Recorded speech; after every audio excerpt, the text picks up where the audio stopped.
I still can't believe what I heard. I wish I hadn't heard it at all. My wife cheated on me and she has a son.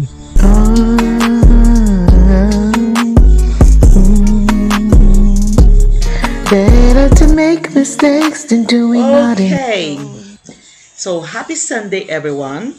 Please sit back and listen carefully because this story is not a small matter. Kevin Oni was hyperventilating as he drove his car recklessly along the lonely beach road. The night was dark and heavy, the kind of darkness that made the world feel empty. His car headlights cut through the silence as his hands trembled violently on the steering wheel. His chest rose and fell too fast. When he finally stopped near the water, he left the engine running and stumbled out of the car immediately.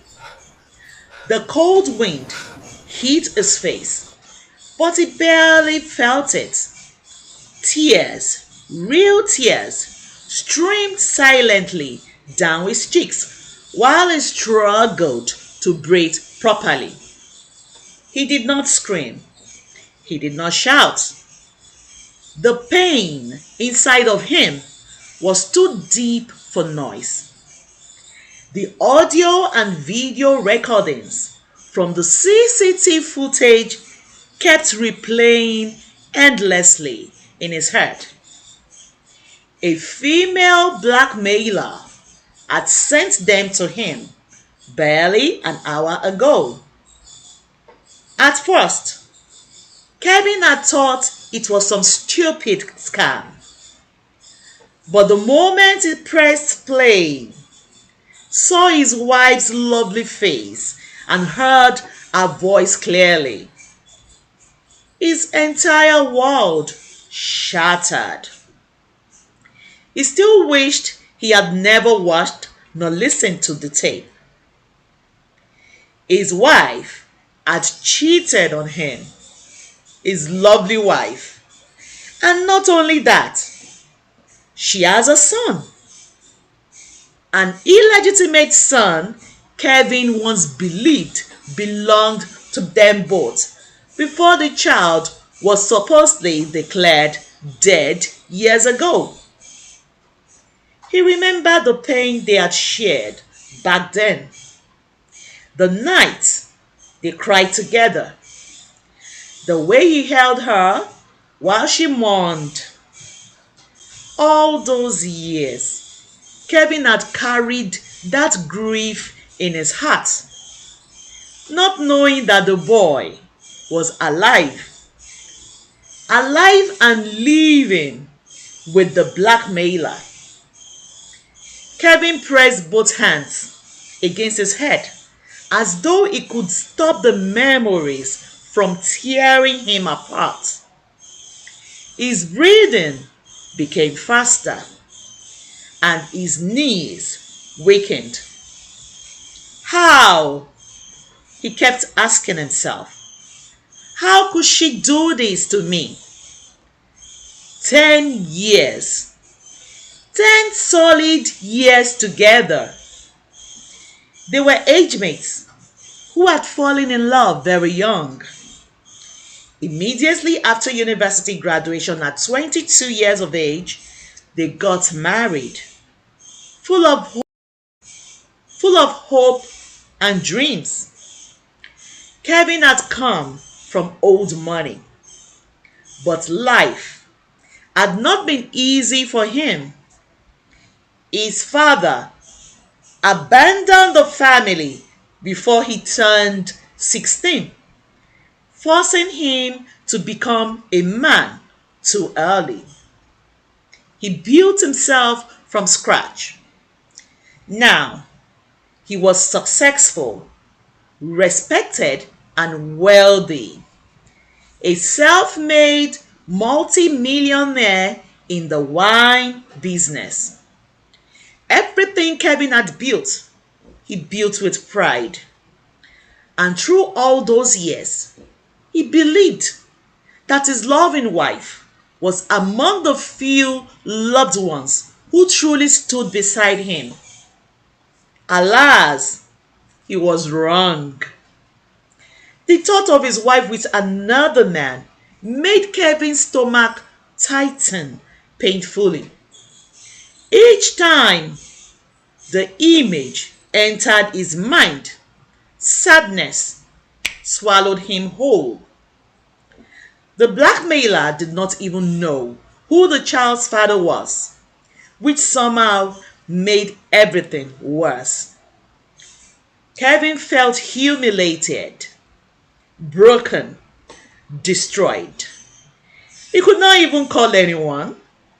That was how bad the pain was. There were only two men in the world he trusted completely: his elder brother and his best friend. He loved them deeply, but not even then. He could not bring himself to tell them what had happened. The shame, this shame, was too heavy, too disappointing, and too unbearable. Slowly, Kevin began walking toward the rising beach water. The waves rolled toward him again and again under the dark sky. For a dangerous moment, he considered continuing forward until the water swallowed him completely. Maybe that would end the pain. Maybe that would silence the torment inside his heart. But then another face appeared in his mind. His daughter, their 10-year-old daughter, who was wise beyond her age.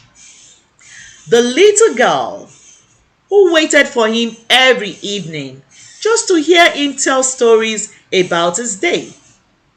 The child who still ran into his arms like he was her entire world. Kevin stopped walking immediately. "No," he whispered brokenly. He shook his head hard as tears continued falling down his face. "No, I can't do that to her.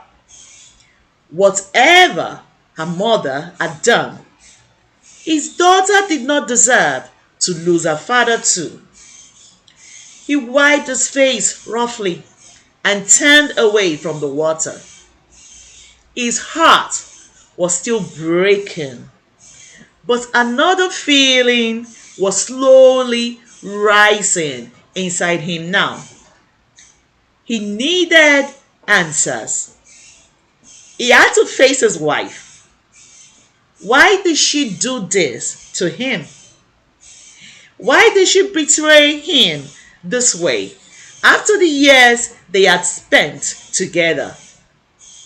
Why did she lie for so many years? Kevin stood there for a few seconds, breathing heavily as the ocean wind blew against him.